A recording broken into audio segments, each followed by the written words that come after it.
All right, sorry about that. You know, I'm using this whacked ass Android phone, so I had no storage. So we gotta do part two. This part two. So anyway, man. So all right. So you go through that, and you finally. So that's the day. You tell us about the day before that your last day of use. So tell us the day that your first day clean. What happened there? Oh, so I had like my brother, my older brother, whom we don't really have a relationship with, and my aunt, one of the ones that raised me, came over my house when I was using, literally as I was using, and banged down the door and offered me an ultimatum to go to treatment. Okay. And I said, okay, because I had done Narcotics Anonymous before. I had gotten clean before without my permission. And this time I was like, all right, I get a way out. I got nothing else to lose. Fuck it, I'm in. So they sent me on this plane to fucking California. Never been on a plane before. Never been to treatment to get clean before. It was way new. And so I went out there, long road, layovers and shit, doing crazy shit on the way there. I didn't know you could drink on a plane, or I probably would have done that too, but whatever. But then I got there and I was scared to death. And I remember I walked out and we were outside and you can't smoke here. I'm like, whatever. So, and it was like shitty. Like people were like happy and playing games and like whatever they were doing in the detox. And there was food. I didn't want nothing to do with the food. They wouldn't give me no fucking maintenance meds or no shit. They wouldn't give me nothing. They were like, nah, you're just like sweating it out, you know. The For whole now. time or just the first day? The first like little bit. Okay, yeah. You know how we are. They gotta evaluate you and shit. Yeah, we're like little squirrels. I'm like, all right, where's the fucking shit? Where's the whatever? I need something now, right? Yeah. And just a real deep moment of like really feeling like that withdrawal, man, and like understanding like I don't ever want to feel like this again was how I felt. Right. It's crazy. It's crazy how much money we make people as addicts to where a place is making so much money they're able to fly you out somewhere, fly you back. Like, you gotta be making money to do that shit. Our pain, listen, our pain and misery gets people paid. We got the drug dealers paid when we're using, and then people get paid when we get clean. You know what I mean? But lucky I had health insurance for my wife's fucking job. You know? Yeah. So all right, so you do that, you come home. So tell me about your experience with your first Narcotics Anonymous meeting, and like, did you, like your very first one Ever? ever? And did you leave there thinking that it could work for you? And did you hear anything in there that actually stayed with you to this point? I was like 15 or 16, and I was involved in one of those placement things I was talking about.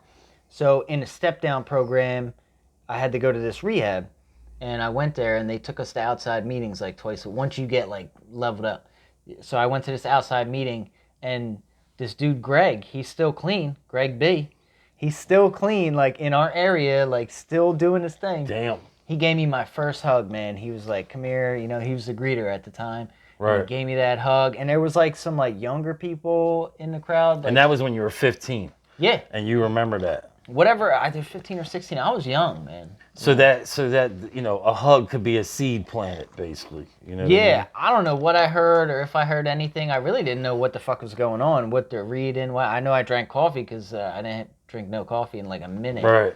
You know, and I was like abusing the privileges there, but I was happy to be like outside in the real world, and like these are my people. Like they're kind of joking around, smiling ass people. But that hug really was like the powerful shit for me. Like you could get this, and you know I understand what you're feeling. Was the hug what the hug meant to me? Right. Yeah. Exactly. It's that empathy thing where you don't even have to say any words, right? What do we say? It's a wordless language of recognition, right? I didn't have to explain why I was there or anything. It didn't matter why I was there. He just was happy that I was there, or that's what it felt like to me, anyway. So, you didn't stay clean from the time you were 15 because you got 4 years, right? So, so you said you've been clean for 4 years, right? And what would you say is different this time from the first time you got clean till this time? Oh shit. That spiritual desperation, right? I didn't lose everything monetarily this time. There was still Yeah. like hope. You know, I still had like the van and whatever, and There's levels to desperation. There's a definitely levels. shred of the business, you know. But I don't know. But when I first got to the meeting after, you know, first day out of treatment, make a fucking meeting. I did that. My family came over eating pizza. I made that meeting, and I went. It was the biggest meeting in our area, right? Right. COA. Yeah. And I was like, yo, I'm new. I got a white key tag. I need help, you know. And people were still there, me being clean, from being clean previously, like people that I had seen and met.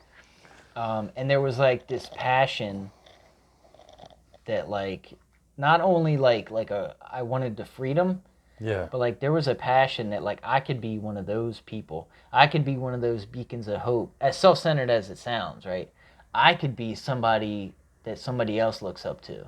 Right. Maybe all my shit was to help that one dude that struggled with whatever he's struggling with, and I got experience with it.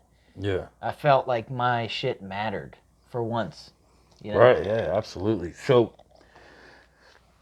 and just tell us, like, in a as short as answer as possible, what, when you think about somebody with the disease of addiction, like yourself or another person, what does the disease of addiction mean to you?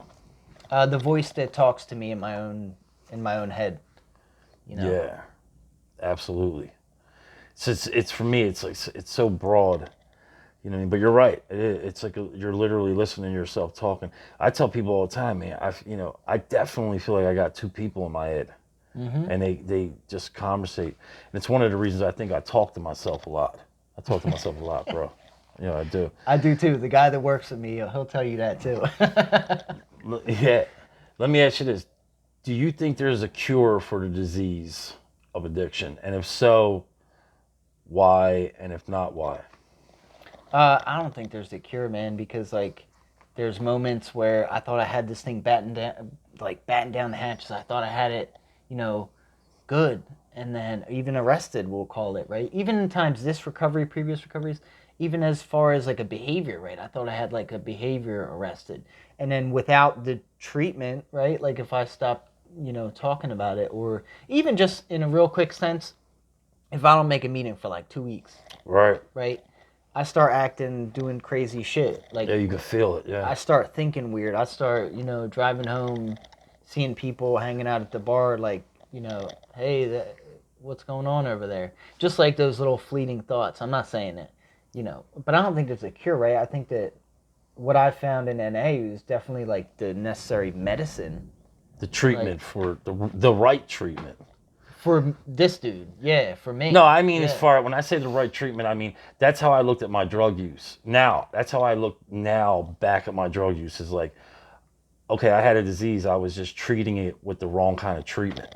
Yeah, It was just a and bad still, treatment. You we know? can still do that now. Yeah, yeah. You know what I It's mean? kind of like treating diabetes with pizza or cheesecake.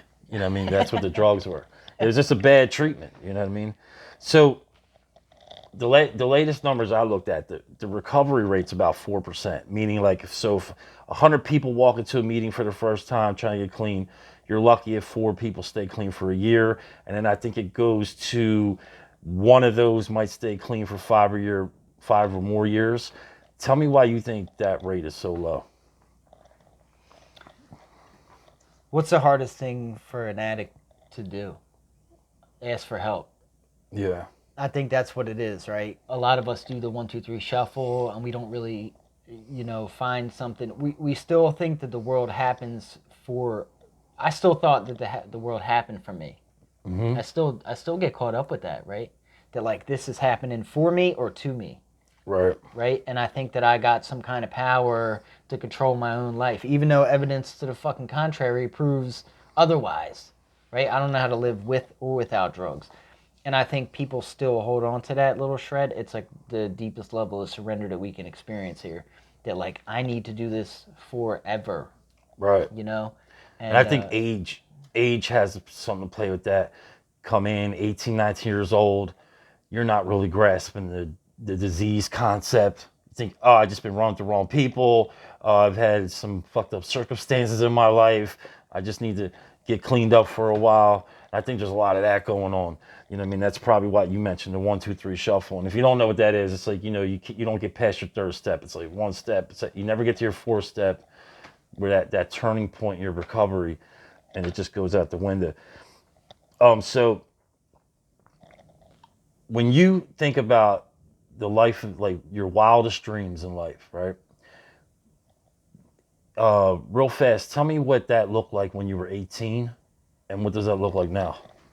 Oh, when I was 18, shit, unlimited money, really cool clothes, like the fast little tuner cars I was into. Basically, You know, a really cool fucking system that I could yeah, rattle people's windows when I come home and shit. yeah, fresh sneakers. Like, You know what I oh mean? man, and just not really having to work or give my money to the man, you know, like that's Yeah, type of shit I was on, and like just like friends, like yeah, real fucking friends, like that had my back and weren't just wanting me to take them places, yeah, you know what I yeah. mean, or pay for them, or So like people to experience things with together, you know. that's what it looks like now. That's what it looked like then Okay, too. what's it look like now? Like your wildest dreams? Wildest dreams, I guess, really crazy wild would be like own some kind of like neighborhood or island and then just move like all my Okay. recovery homies in there, like Yellowwood or something. Right, right, And right. just like it's like a horseshoe neighborhood and just have like everybody in there like in NA and like Yeah, just yeah. you know what I It's mean? funny because I was looking for, like, you know, just be a good father and a good husband today, but he still got some wild ass dreams. So whatever, man, it is what it is. So last question on this. So if someone is watching this video right now that's struggling with active addiction, what would you say to them? Just give yourself a chance, man. Like so long I counted myself out and didn't think I was worth it.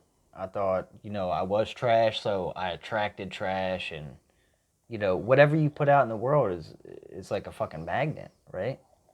And you know, everything that I really wished for or ever wanted, I got. Hmm. You know, that's why my dreams are pretty abstract because like through the process of recovery, like I achieved so many things, Right. such as being a good father, as long as I practice those things, right? Yeah. But like most, first and foremost, just be honest, like with other people, telling what's going on. So eventually, you can be honest with yourself. Like that's really like the only thing that ever brought me any type of happiness with anything. Yeah, and I would add to that, just try to grasp the idea that you have a disease as fast as you can. You know what I mean? Or figure it out if you do at all, right? So I'm going to end this.